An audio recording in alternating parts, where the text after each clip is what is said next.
우리가 이처럼 하나님을 늘 신뢰하고 의지하는 자들은 믿음으로 살아가게 되어지고요. 또 믿음으로 살아갈 때에 우리 하나님께서는 우리의 인생길을 언제나 선한 길로, 복된 길로, 의의 길로 인도하여 주시는 줄로 믿습니다. 여러분들께서 이 신명기 1장의 말씀은 우리가 잘 알듯이 이제 모세가 이스라엘 백성들을 하나님께서 출애굽하여 주시고 또한 가나안을 향하여 나아가는 광야의 40년 인생길을 돌아보면서 다시금 이스라엘 백성들로 하여금 하나님의 말씀 앞에 의지하고 믿음으로 살아가라 결단을 촉구하는 말씀이지요. 그렇기 때문에 오늘도 우리 인생길 가운데 참으로 광야 인생길 같은 우리의 인생의 삶을 살아갈 때에 이 신명기의 말씀을 늘 마음판에 새기시고 믿음으로 순종하며 나아갈 때 우리 하나님께서 우리를 늘 선한 길로 인도해 주시는, 낮에는 구름기으로 밤에는 불기으로 보호해 주시는 은혜가 있기를 주의 이름으로 축원합니다.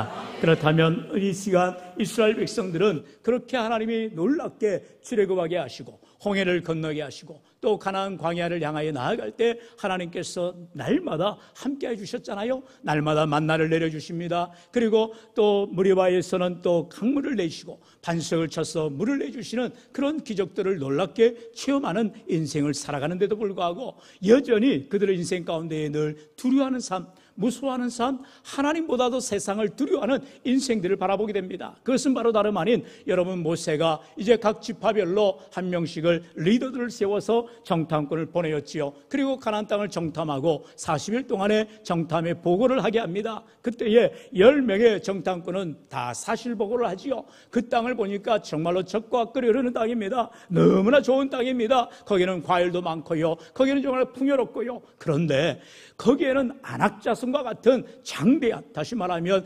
거인족들이 살고 있어서 우리는 그 땅을 능히 취할 수가 없어요. 그들 보기에 우리는 메뚜기와 같습니다라고 스스로를 비하하는 그런 연약한 인생들을 바라보게 됩니다. 그러나 우리가 잘 알듯이 여호수아와 갈렙은 가슴을 찢고 옷을 찢어가면서 하나님이 우리와 함께 하시면 저들은 우리의 밥이 되노라. 할렐루야.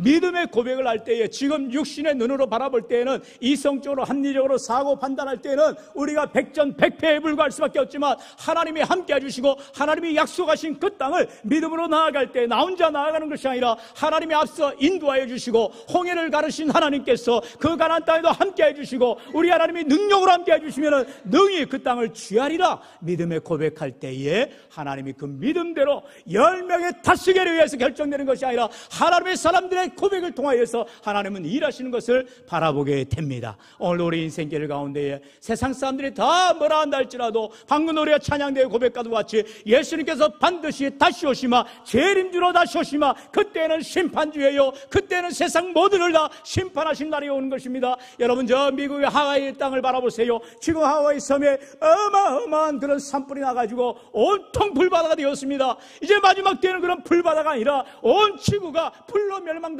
시간이 다가온다라는 것입니다. 그럴 때에 어느 누가 살 수가 있겠어요? 어느 누가 살 수가 있겠어요? 하나님 앞에 믿음으로 살아가는 자들, 예수 생명 의지한 자들만 구원받아 영생복락 누리며 천국 가게 되는 줄로 믿습니다.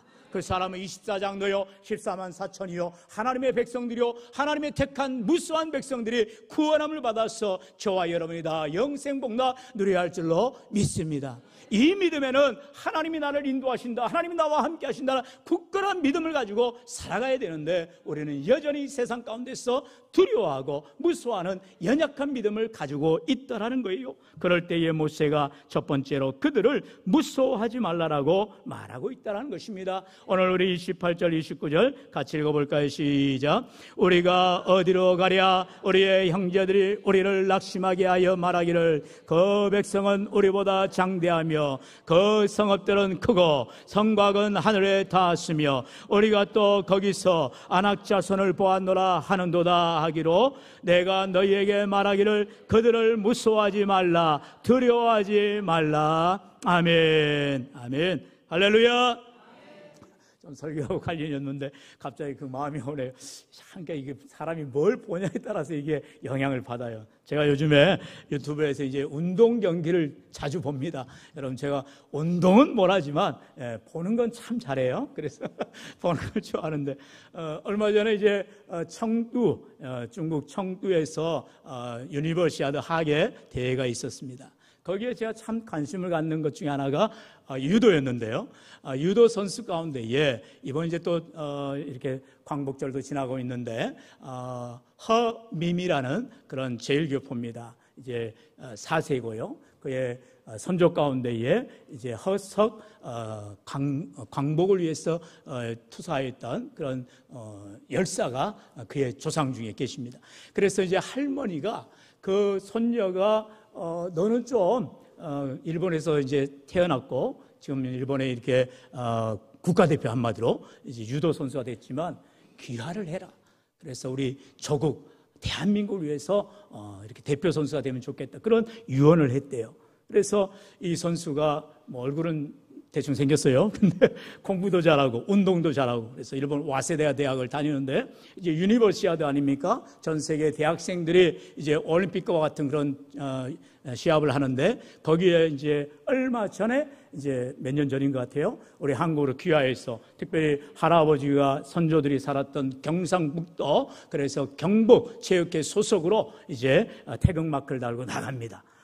이렇게 뭐 준결승, 준결승, 결승 끝까지 올라갔어요. 이제 금메달을 코앞에 두는데 이 선수가 일본에서 아주 유망주고 그리고 일본 선수들 중에서 거의 탑 클래스예요. 57kg 그런 중량급에서 싸우게 되는데 그만 결승에서 일본 최고 잘하는 선수와 맞닥뜨리게 된 거예요. 당연히 누가 이겼겠어요? 허미미 선수가 이겼습니다.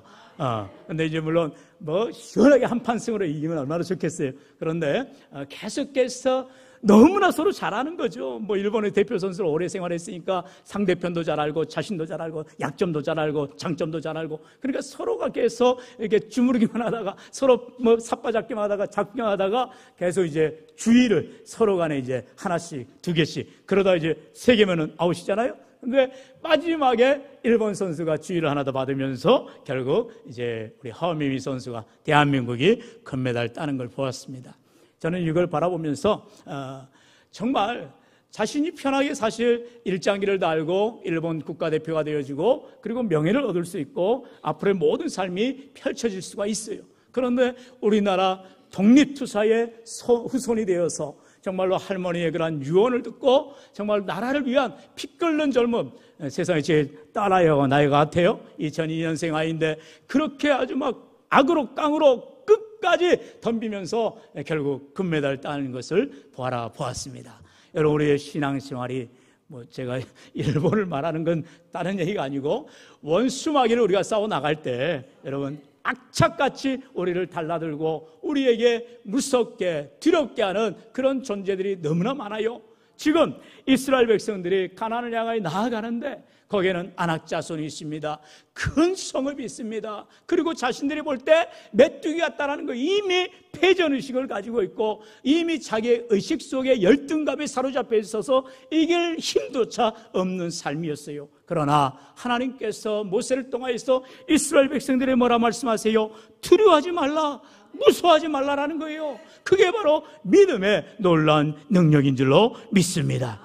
여러분 우리가 지난주에도 풍랑이는 바다 위를 걸어서 오시는 예수님을 바라보고 베드로가 뛰쳐나아가 바다 위를 걸었습니다. 여러분 여기에는요 예수님을 바라보기 때문에 바다 위를 걷는다는 두려움과 무서움에서 그는 극복할 수가 있었어요. 그러나 다시금 풍랑이는 바다가 몰아치고 현실을 직시할 때 그는 또다시 바닷물에 빠져가는 연약한 인생이 되는 것을 보게 됩니다. 그럴 때에 주님께 간절히 간구하지요. 주여 나를 구원하여 주소서. 믿음 없는 저를 구원하여 달라고 간절히 외칠 때에 우리 주님께서 어려우신 오른손으로 우리를 붙들어 주시는 줄로 믿습니다. 디모데후서 1장 7절은 말씀하지요.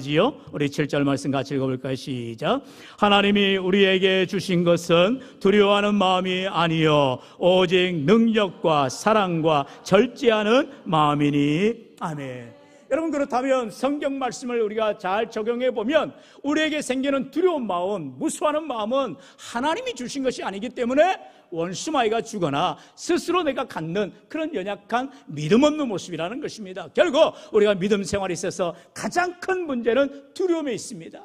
여러분, 우리가 믿음의 눈을 뜨면 두려움은 떠나가게 될 줄로 믿습니다. 오늘도 주님이 나와 함께 하시니 두려운 마음을 갖는 것이 아니라 능력과 사랑과 절제의 마음, 주님이 함께 해주시면 우리의 마음을 단단히 먹는 믿음을 굳게 가주시기를 축원합니다. 그래서 잠언서 4장 23절에 모든 지킬 만한 것 중에 더욱 내 마음을 지키라, 성경은 늘 말씀하고 있어요. 우리의 마음을 성령이 주관하시도록 성령의 충만한 권능으로 나를 다스려 달라고 간구하며 믿음으로 나아갈 때 우리 하나님께서 우리를 더 굳건하게 해주시고 두려워하지 않는 마음, 믿음의 귀한 심령들 되시기를 주의 이름으로 축원합니다. 두 번째로, 이렇게 이스라엘 백성들 하여금 가나안을 향하여 나아갈 때에 무서워하지 말라, 두려워하지 말라 말씀하시면서 우리 하나님이 약속하시는 거예요. 바로 너희를 위하여 싸워주시리라 약속하고 있다는 것입니다. 우리 30절 같이 읽어볼까요? 시작. 너희보다 먼저 가시는 너희 하나님 여호와께서 모든 일을 행하신 것 같이 이제도 너희를 위하여 싸우실 것이며. 아멘. 하나님께서는 이미 이스라엘 백성들로 하여금 이제 모세를 통하여서 출애굽할 때에 엄청난 일을 겪게 하여 주셨죠. 바로 10재앙을 통하여서. 바로가 얼마나 완악합니까? 그가 쉽게 이스라엘 백성들을 내놓을 리가 없지요. 그러니 하나님께서 그 출애굽하는 과정에서 10가지 재앙을 내리시게 하시고 그 재앙 가운데에 하나님의 하나님 되심을 보여주시더라는 것입니다. 그래서 어쩔 수 없이 모세는 이제 바로의 손에서 나와서 이제 출애굽할 수 있는 능력을 얻게 되지요. 그런데 이제 그리고 나서 또다시 홍해가 앞에 가로막혀 있어요. 말 그대로 진퇴양난이죠. 앞으로 갈 수도 없고 뒤에는 이제 철병을 든 애굽의 군대들이 쫓아오고 있는 것입니다. 그러니 이제 이도저도 못하는 상황에서 이스라엘 백성들 또다시 불평하고 불만을 갖습니다. 그때에 하나님의 종 모세는요, 하나님 앞에 간절히 기도하지요. 하나님, 불정한 종 불쌍히 여기시고 이 시간도 하나님의 하나님 되심을 보여주옵소서라고 간절히 기도하지요. 우리 출애굽기 14장 13절로 14절 말씀 같이 읽어볼까요? 시작. 모세가 백성에게 이르되 너희는 두려워하지 말고 가만히 서서 여호와께서 오늘 너희를 위하여 행하시는 구원을 보라. 너희가 오늘 본 애굽 사람을 영원히 다시 보지 아니하리라. 여호와께서 너희를 위하여 싸우시리니 너희는 가만히 있을지니라. 아멘. 할렐루야. 하나님께서 함께하여 주시면 우리 하나님이 친히 싸워주시는 것을 우리가 목도하게 되는 줄로 믿습니다. 하나님께서 함께해 주셔서 어떠한 일이 일어납니까? 놀라운 일이죠. 기적 같은 일이죠. 홍해가 그만 적간이 갈라지는 것입니다. 그러면서 이스라엘 백성들이 그 바닥을 갖다가 육지와 같이 건너가게 됩니다. 뒤따라오는 애국 군대는 어떻게 됩니까? 하나님께서 즉시 막으시고, 그리고 이스라엘이 다 지나가는 후에는 홍해를 다시 원상복구해버리는 거예요. 그래서 다 수장시켜버리는 것입니다. 다 물에 빠져 죽게 만드시는 거예요. 누가요? 하나님이 하시는 거예요. 이스라엘 백성들이 어느 누구 하나 창칼 들고 싸웠습니까? 애국 군대와 함께 맞서 싸웠어요? 아무도 싸우지 못했어요. 다 두려워하기만 했고요, 무서워하기만 했어요. 그러나 모세를 통하여서 하나님이 일하시고 하나님이 친히 싸워주시는데 놀라운 기적처럼 이스라엘 백성들을 안전하게 이끌어 가신 줄로 믿습니다. 이렇게 하나님께서 애굽에서 나와 또한 홍해를 건너가기까지 하나님의 기적 같은 일들이 날마다 일어남에도 불구하고 이스라엘 백성들은 두려워하고 있다는 것입니다. 그때 하나님께서 내가 너희를 위하여 싸우리라 말씀하시더라는 거예요. 그것을 통하여서 이스라엘 백성들을 위하여 싸우신 하나님을 이제 찬양하는 것을 보게 됩니다. 우리 출애굽기 15장 1절로 2절 같이 봅니다. 시작. 이때에 모세와 이스라엘 자손이 이 노래로 여호와께 노래하니 일렀으되 내가 여호와를 찬송하리니 그는 높고 영화로우시며 말과 그 탄자를 바다에 던지셨음이로다. 여호와는 나의 힘이요 노래시며 나의 구원이시로다. 그는 나의 하나님이시니 내가 그를 찬송할 것이요 내 아버지의 하나님이시니 내가 그를 높이리로다. 아멘. 할렐루야. 하나님께서는 우리의 찬송을 받으시었다 하신 분이요, 우리의 기도에 응답하시는 분이요, 우리에게 언제나 좋은 것으로 역사해 주시는 참으로 좋으신 하나님인 줄로 믿습니다. 문제는 무엇입니까? 우리가 이 하나님을 온전히 믿고 의지하고 신뢰해야 되는데, 그만 세상을 바라보고 풍랑을 바라보고 애국 군대를 바라볼 때에 두려워하고 무서워하는 우리의 불신앙, 우리의 연약한 믿음을 가지고 있더라는 것입니다. 오늘도 우리의 힘만을 의지하면요, 원수마귀는요 그냥 우리를 잡아뜨려 버리는 거예요. 그러나 참으로 하미미 선수와 같이 일본의 가장 강력한 상대를 만나도 끝까지 버텨내면서 내가 이곳에서 금메달을 따리라, 내가 할아버지의 명예를 나타내리라, 그렇게 조상을 위해서 그리고 나라를 위해서 싸워가는 그 정신 가지고 싸워갈 때 승리하는 영광을 얻게 하더라는 거예요. 사랑하는 성도 여러분, 오늘도 우리가 믿음으로 살아갈 때 정말로 하나님이 나와 함께 하심을 믿는다면, 나는 힘이 없어요, 나에게 능력이 없어요, 그러나 나보다 더 크신 하나님, 나보다 능력이 많으신 하나님이 나와 함께 하심을 믿고 나보다 앞서가시고 인도해 주심을 바라보며 나아갈 때 반드시 승리하는 귀한 삶이 되시기를 축원합니다. 그래서 야고보서 4장 7절은 말씀하지요. 그런즉 너희는 하나님께 복종할지어다. 마귀를 대적하라. 그리하면 너희를 피하리라. 할렐루야. 여러분, 원수마귀는요 하나님의 사람들을 건들래야 건들 수가 없는 것입니다. 왜요? 싸워봤자 자기가 이기지 못하기 때문에 하나님의 백성들을 건들 수가 없어요. 그런데 긴가민가 하는 사람들, 왔다리 갔다리 하는 사람들, 하나님을 믿으면서 세상을 의지하는 사람들, 연약한 인생들은 그냥 한 방에 넘어뜨려 버리는 거예요. 사랑하는 성도는 그러기 때문에 오늘도 우리가 하나님을 전적으로 신뢰하시고 하나님을 바라보시고 하나님이 일하심을 기대하시고 소망 가운데 나아가시길 축원합니다. 31절에 우리 하나님 말씀하지요. 같이 읽어봅니다. 시작. 광야에서도 너희가 당하였거니와 사람이 자기의 아들을 안는 것 같이 너희의 하나님 여호와께서 너희가 걸어온 길에서 너희를 안으사 이곳까지 이르게 하셨느니라 하나. 아멘. 우리 하나님이 이스라엘 백성들을 40년 동안 광야 인생길에서 어느 한 순간도 우리 하나님이 지켜보지 아니하시고 우리 하나님이 돌보지 아니하신 적이 없다라는 거예요. 심지어 사람이 엄마가 아이를 안고 업고 부둥켜 안고 나아가듯이 우리 하나님께서 하나님의 백성들을 친히 안아주시고 업어주시고 보듬어 주시면서 우리를 선한 길로 인도하여 주시는 참으로 좋으신 하나님인 줄로 믿습니다. 그런데 문제는 뭐예요? 그렇게 하나님이 안겨 있음에도 불구하고, 하나님의 등에 엎여 있음에도 불구하고, 하나님과 함께함에도 불구하고 다른 것을 구하고 있지는 않냐는 거예요. 하나님께 우리가 감사하지 아니하고 찬송하지 아니하고 영광 돌리지 아니하면 그것은 곧 불신앙의 모습밖에 될 수가 없다라는 것입니다.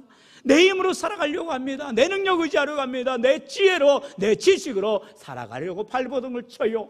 그럴 때 하나님께서는 내버려 두시는 거예요. 그것을 신학적으로 육이라고 합니다. 놔버려 두는 거예요. 그래서 스스로 가다가 자빠지고 넘어지고 돌이켜서 다시 주께로 돌아와 회개할 때 하나님이 크신 팔로 안아주시고 은혜 주시는 거예요. 사랑하는 성도 여러분, 오늘 우리 인생길 가운데에 때로는 우리가 절망길에 주저앉아 있을지라도 하나님 우리를 지켜보시고 우리와 함께 해주시고 우리를 안아주시고 보호해 주시고 친히 인도해 주심을 바라보면서 오직 전능하신 하나님만 바라보며 믿음으로 나아갈 수 있기를 축원합니다. 마지막으로 밤에는 불로 낮에는 구름으로 우리 하나님이 우리에게 할 길을 인도해 주신다는 거예요.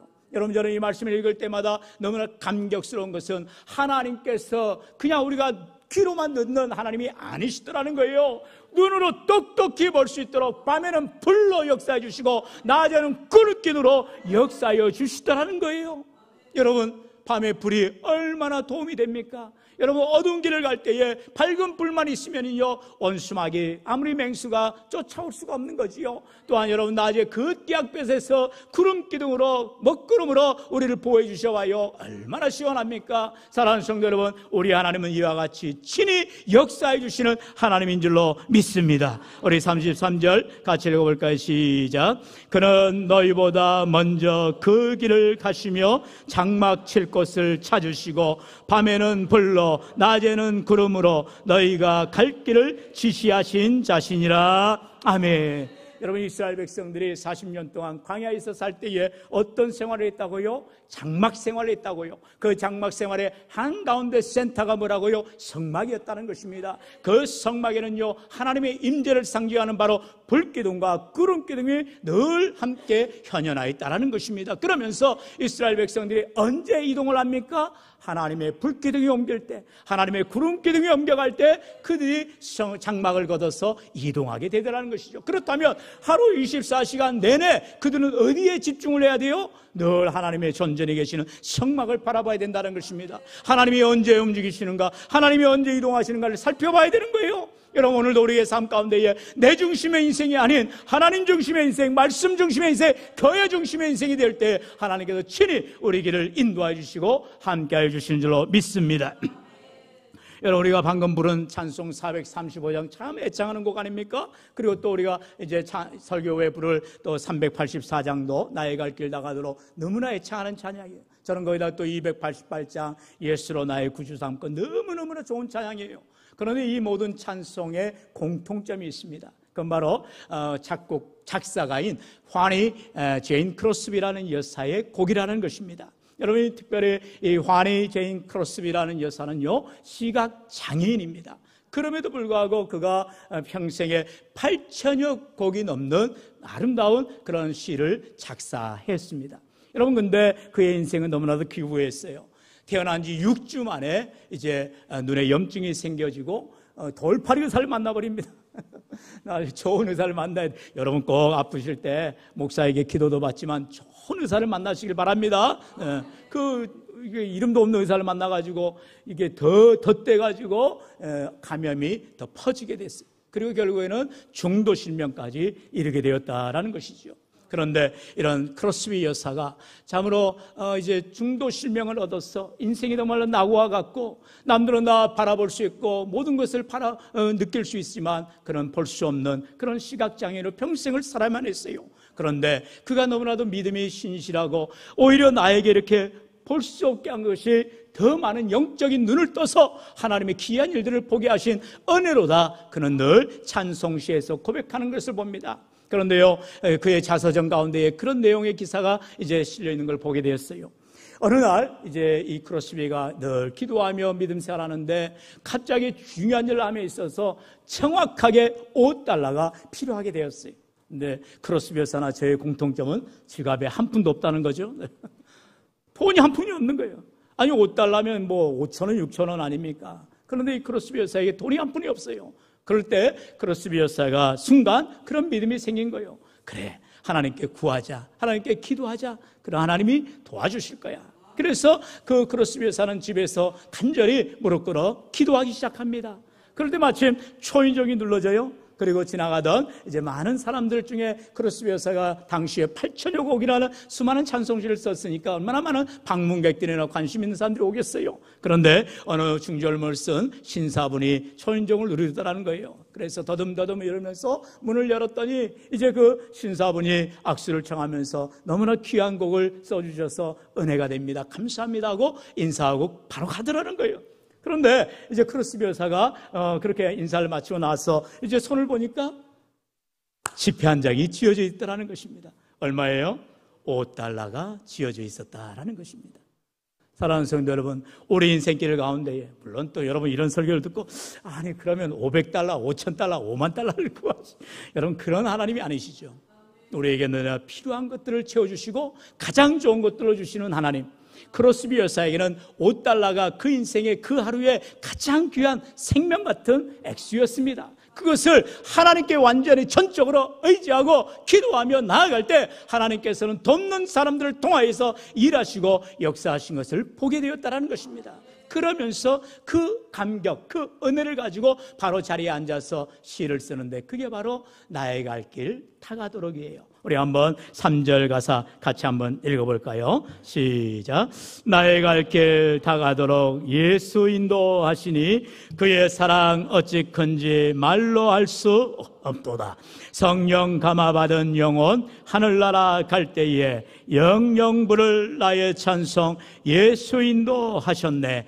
영영 부를 나의 찬송 예수 인도하셨네. 아멘. 사랑하는 성도 여러분, 크로스비 여사뿐만 아니라 저와 여러분의 인생길 가운데에도 $5가 아닌 참으로 구원의 $5, 생명의 $5, 삶의 $5를 늘 하나님이 준비하여 주시고 우리에게 베풀어 주시는 은혜가 있으시기를 축원합니다. 어떠한 자에게요? 믿음으로 고백하는 자에게, 하나님을 전적으로 의지하는 자에게 하나님이 내 갈 길을 인도해 주신다라고 고백하는 인생들에게 우리 하나님께서 내 인생길을 선한 길로, 복된 길로, 가장 좋은 길로 인도하여 주시는 줄로 믿습니다. 오늘도 그렇기 때문에 절대로 하나님보다 앞서가지 마세요. 하나님보다 앞서 행하지 마세요. 하나님이 행하실 일을 잠잠히 기다리세요. 그리고 하나님께 감사하세요. 찬송하세요. 하나님께 영광 돌리시기를 축원합니다. 오늘도 우리 인생길에 나의 갈 길 다가도록 우리를 앞서가시고 때로는 우리를 안아주시고 우리에게 가장 좋은 것으로 예비하시며 늘 붙들어 주시고 함께 해주시는, 참으로 낮에는 구름기도 밤에는 불기도로 늘 보호해 주시는 복된 삶이 되시기를 주의 이름으로 간절히 축원합니다. 축원합니다.